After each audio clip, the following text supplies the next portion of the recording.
네, 신의 한 수 시간으로 문을 열어보도록 하겠습니다. 시작에 베테랑의 한 수가 필요한 오늘이죠. 이분과 함께 하시죠. 메이크잇 강흥보 센터장과 지금부터 시간 만들어 가겠습니다. 센터장님 어서 오십시오. 네, 안녕하십니까. 안녕하세요. 자, 시장 시나리오대로 착착 계속 이동을 하고 있는 구간입니다. 네. 그렇기 때문에 자, 오늘장 한마디가 가장 궁금한데요. 열어보면서 이야기 더 자세하게 나눠볼게요. 오늘 한마디는 바로 이겁니다. 코스피 2,600을 향해 가기 전 고비 구간 진입.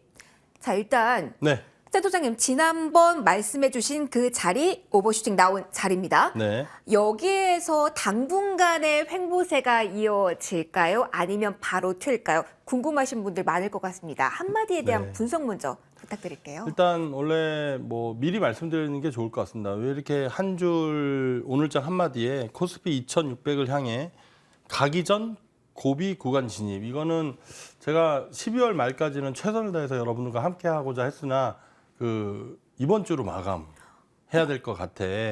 좀 약간 중기적인 시나리오까지도 말씀을 드리기 위해서 요렇게 오늘장 한마디를 뽑았습니다. 그러면 센터장이 오늘 몇 네. 시까지 가능하신 건가요? 저야 뭐 앵커님이 안 보내시면 끝까지 하도록 하겠습니다. 그럼 최대한 저희가 중기적으로 그리고 단기적으로 여러분 대응하실 수 있도록 최대한 많은 질문 오늘 드리도록 하겠습니다. 네, 너무 아쉬운데. 네, 일단 2,600의 의미부터 저희 살펴주세요. 중기적이라고 하면 저희 그렇습니다.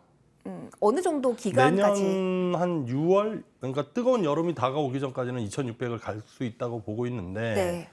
근데 아쉽지만 바로 가지는 저는 힘들 거라고 보고 있고요. 여기서 어떤 충격적인 흐름이 나와서 전저점 예전 2,130포인트대를 내려갈지 아니면 2,380, 2,400과 2,100의 중간점인 2,200과 300 사이에서 좀 눌렸다가 에너지를 모아서 N자 패턴으로 올라갈지 그거는 이제 계속 지켜봐야 할 흐름입니다.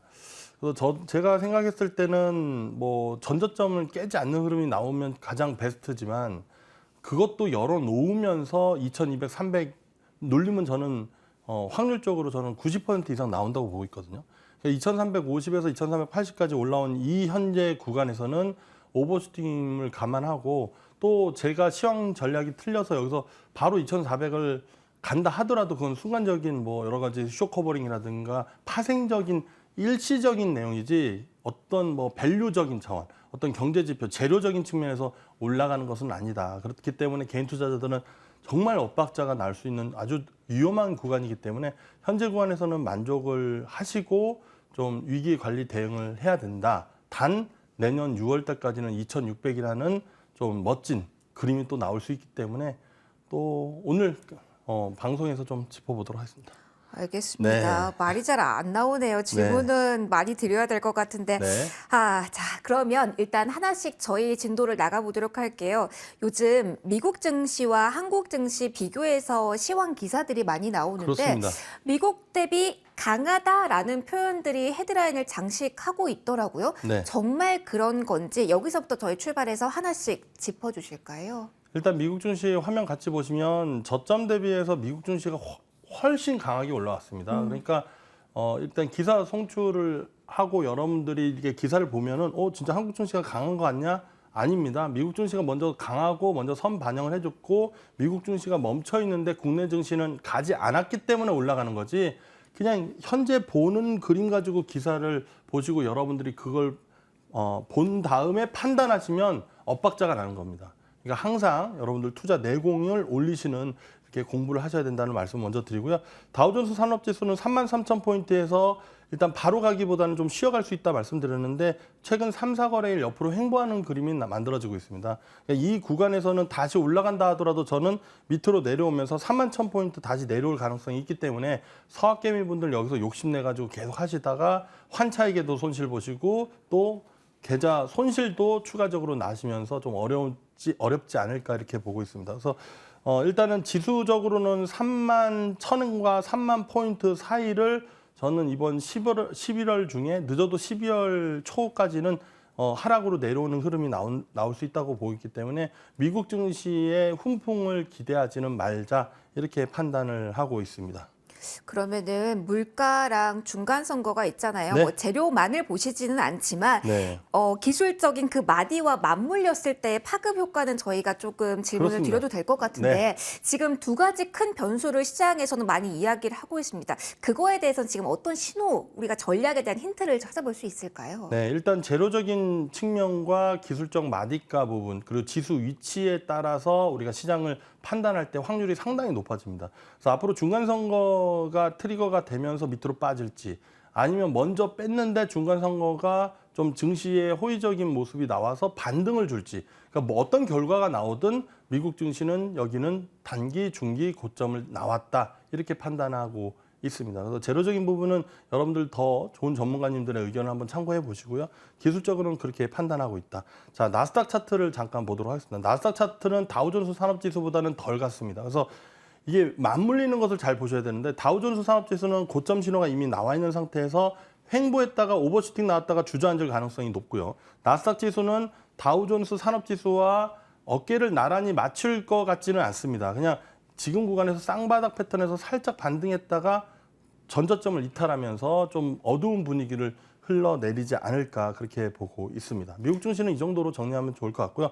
짧게 상해 종합 증시가 제가 여러분들께 미국 증시는 반등은 있고 고점에서 쉬어갈 때 중국 증시가 훈풍을 불면서 우리가 국내 코스피 지수도 중국 증시의 영향으로 긍정적으로 갈 수 있다. 이 얘기를 중국 증시가 바닥이 찍기 전에 제가 앵커님과 얘기를 나눴던 기억이 있습니다. 맞아요. 중국 증시가 그 후에 역시 우연의 일치겠지만 제 시황과 전략에 중국 증시가 긍정적으로 올라오면서 국내 증시가 중국의 훈풍에 의해서 좀 올라오고 있다.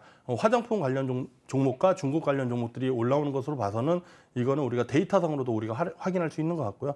그래서 중국 증시가 이제 여기에서 더 많이 올라가기보다는 3,100 전후에서 좀 쉬어갈 가능성이 있습니다. 그러니까 좀 주식 투자를 적극적으로 하기에는 상당한 리스크적인 부분이 있다 이렇게 판단하고 있습니다. 그렇다고 해서 폭락 바로 내려오냐?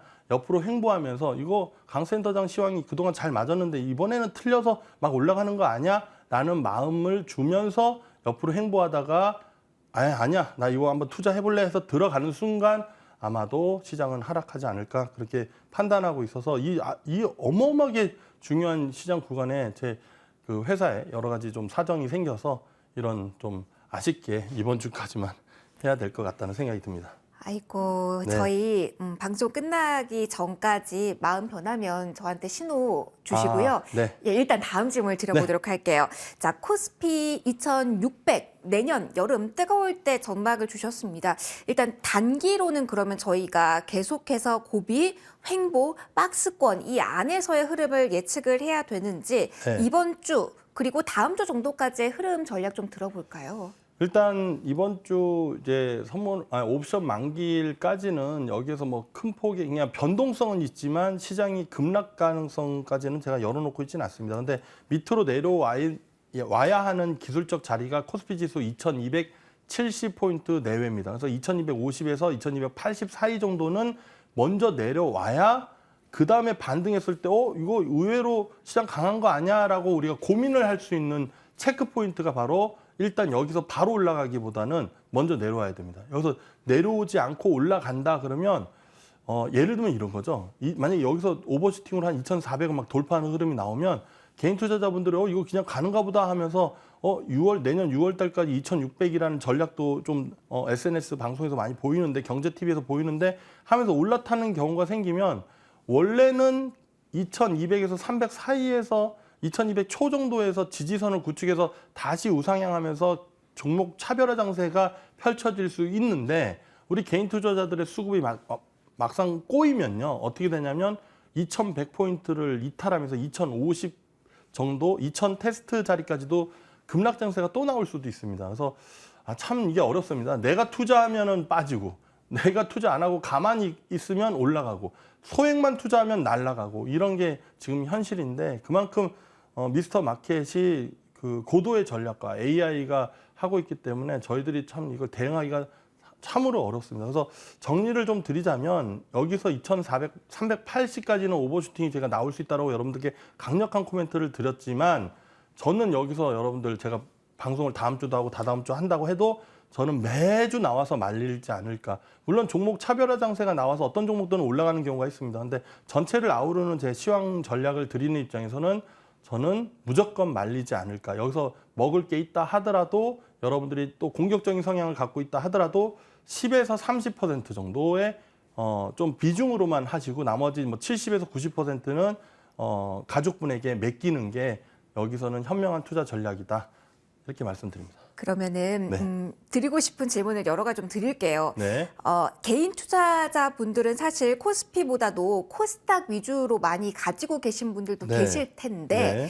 최근에 대형주 위주로만 코스피 이야기만 방송에서 많이 나오다 보니까 네. 언제 이쪽으로 올까? 코스닥의 기회는 언젠가? 이런 궁금증도 많이 가지고 계실 것 같아요. 네. 센터장님은 어떻게 보실지 살짝 질문 드려도 될까요? 일단 저는 사실 코스닥 증시에 대해서 사실 제 뭐 입장에서 자주 말씀드리면 개인 투자자들한테 도움이 되는 건 사실입니다. 그러나 개인 투자자들의 이 끝없는 욕심은 저는 전문가로서 어떤 사명감을 가지며 개인 투자자분들은 코스닥 관련 종목들을 하시기보다는 코스피 200개에서 시가총액 상위 종목에서만 좀 그렇게 좀 전해드리다 보니까 코스닥은 아예 일부러 막 잘 멘트를 안 합니다. 네. 일단 지금 시장 상황이 더 그러다 보니까 네. 안정적으로 꾸릴 수 있는 코스피 위주로 전략을 생각하고 그렇습니다. 여기에서 고민을 해보는 게 일단 좋겠다. 질문을 주셨으니까 제가 보이는 내에서 말씀드리자면 한 740포인트 정도까지는 충분히 갈 수 있다라고 판단합니다. 단 여기서 코스피와 맞물리면서 코스피는 어느 정도의 2380이라는 구간을 이제 손만 뻗으면 달 정도로 올라왔고요. 근데 코스닥은 740까지는 아직 갈 길이 멉니다. 그런데 현재 옆으로 횡보하면서 나스닥 지수랑 우리가 생각을 해보면요. 나스닥 지수는 쌍바닥 패턴으로 올라올 가능성이 보이지만 쌍바닥으로 올라오다가 실패해서 역헤드 숄더 패턴으로 밑으로 만들어버리는 패턴 나오면 코스닥도 결국에는 올라가다가 여기서 얼마 올라가지도 못하고 740을 찍지 못하고 급락 패턴으로 바뀌어버릴 수가 있습니다. 사실 코스닥 증시 저쪽에 그전에 고점 자리인 800포인트에서 제가 강하게 여기서는 이제 좀 안 좋게 좀 보는 시나리오가 있었는데 이제 여기서 뭔가 대응을 하시려고 하시는 분들은 코스닥에 뭐 투자 자산의 뭐 100%, 90%, 70% 이렇게 다 투자하신 분들은 사실 손 댈 수가 없습니다. 그분들은 어차피 2023년 6월을 향하는 흐름에 코스닥 지수도 750도 넘어가는 흐름도 나오고 긍정적으로 나오기 때문에 그 분들 만약에 본인들이 생각했을 때 내가 투자를 잘못됐다 생각하시면은 여기서 밑으로 후폭풍이 내려올 수가 있기 때문에 더 이상 현금성 자산을 코스닥에 투자하지 마시고 그냥 현재 포지션을 길게 내년 상반기 넘어서 하반기까지 쭉 길게 가시면 지금 손절했다가 샀다 팔았다 하는 것보다는 훨씬 더 좋은 계좌를 가져가실 수 있다 이렇게 현실적인 조언을 좀 드리고요. 나는 만약에 투자에 대한 스킬이 있어가지고 여기서 샀다 팔았다 할 자신 있으시면 이번에 코스피 지수가 2380 정도 오버슈팅을 갔다가 내려오는 흐름이 있을 겁니다. 그때 코스닥은 의외로 좀 잘 버티면서 코스피는 멈춰 있고 코스닥은 랠리가 나올 수 있거든요. 그때 위에서 욕심 부리지 마시고 계속해서 위에 올라갈 때마다 비중을 줄이면서 현금 확보를 하셔라. 이렇게 조언 드리는 게 최선이지 않을까 이렇게 말씀드립니다. 최선의 조언 네. 메모를 한번 해보시고요. 자, 사이즈 큰 종목들 이야기를 조금 더 해볼게요. 네. 저희 큰 종목 하면은 빼놓을 수 없는 그 종목이 삼성전자. 스치듯 지나갈 수 있는 6만 원. 사실은 그 위로 뻗어나가지는 못하고 있어요. 네. 센터장님이 말씀해 주신 것처럼. 자, 어떤 힌트를 저희 여기서 받아봐야 될까요? 삼성전자 중심으로 좀 힌트 찾아본다면요. 일단 삼성전자에 대해서는 제가 이 방송 출연하면서 정말 뭐 최고의 길잡이, 최고의 등대지기 역할을 한 것 같습니다. 맞습니다. 그거는. 삼성전자는 6만 원을 오늘 다시 노크를 하고 올라가려고 하는 모습이 나오지만 저는 6만 원 안착에 대한 것은 어렵다고 판단하고 있습니다. 그러면 이게 중장기적으로 6만 원 안착이 안 되냐? 아닙니다. 삼성전자는 5만 원대를 찍은 것은 10만 원을 가기 위한 미스터 마켓의 플랜입니다. 그래서 장기 투자를 하고 배당을 하고 삼성전자의 기업 가치를 보고 투자하시는 분들은 장투로 나는 10만 원 아니면 3년 안에 5년 안에 10만 원 아니면 나 안 팔어. 그런 스탠스 갖고 계신 분들은 배당 받으시면서 경제활동 하셔서 추가 자금을 계속해서 넣으시면서 빠지든 말든 단 지금은 추가 매수 자리는 아니라는 거죠. 내가 평균 단가가 5만 5천 원, 5만 6천 원 이런 분들은 그냥 쿨하게 5만 9천 원, 6만 원에 분할로 청산하시고 다시 한번 추이를 볼까 이렇게 생각을 느긋하게 하시겠지만 고점에 있는 분들은 딱 내 입장에 대해서 생각을 해보시고 난 여기서 강 센터장의 전략대로 6만 원 지지를 못하고 만약에 내려온다 하면 나는 그때 확인하고 손절해야지. 아니면 나는 손절하진 않고 배당 받으면서 나는 계속해서 그냥 몇 년 동안 해가지고 난 멀리 볼래. 이 기업의 가치를 볼래. 밸류를 볼래. 그러시면 길게 갖고 가시면 되고요. 각자 투자 성향과 투자 목적에 따라서 대응을 해야 되고요. 제가 이제 그 많은 분들을 아우르는 멘트를 지금 딱 드린다면 지금은 삼성전자를 가격과 상관없이 비중이 많으신 분들은 무조건 50%에서 70%까지는 현금화를 하셔야 됩니다. 그리고 나서 여기서 오버슈팅이 나오면 내려오는 거 보고 들고 있는 비중을 정리하면서 삼성전자는 한 10% 정도만 물린 상태에서 지켜보시고 현금 확보하신 거 가지고 이번에 지수가 만약에 밀린다, 그때 삼성전자를 적극적으로 저점에서 배팅을 하시게 되면 그래도 가만히 있는 분들보다는 훨씬 더 좋은 계좌를 복구할 수 있지 않을까 이렇게 말씀드립니다. 많은 분들이 삼성전자 보유하고 계실 텐데 어떻게 대응하면 좋을지에 대한 팁 받아봤습니다. 지난주에 현대차는 트레이딩의 관점이라고 말씀을 해주셨거든요. 지금 오늘 짝에서 유독 가게에서 어떤 신호지라고 궁금해하실 것 같아서 오늘 단기 수익을 챙겨야 되는지에 대한 질문도 좀 짧게 드려볼게요. 일단 삼성전자는 6만 원대 근처에서 많은 분들이 수익 청산을 하고 이 방송을 열심히 보시고 강 센터장의 시황과 전략을 잘 참고하신 분들은 지금 이 어려운 시장에서도 현대차로 또 따뜻한 수익을 아마 확보하셨으리라 생각이 듭니다. 16만 5천 원 이하에서는 적극적으로 제가 투자를 할 수 있다고 말씀드렸는데 오늘 이 방송 가운데 시작하면서 17만 원을 찍게 됐습니다. 일단 17만 1천 원 정도 구간이 또 방송에서 이렇게 얘기하면 그 호가가 지금 매도세가 많이 생길 것 같아서 제가 조심스럽지만 일단 17만 원 넘어가는 구간에서는 절반 이상은 수익 청산을 확보를 하시고요. 17만 1천 원에 수익 청산하시는 분들도 계시지만 똑같이 20만 원 이상, 20만 원 중반 아니면 23만 원, 5만 원 이렇게 물려 계신 분들은 지금 자리에서 이런 멘트를 들으면 진짜 손절해야 되나 이런 고민을 하시리라 생각이 듭니다.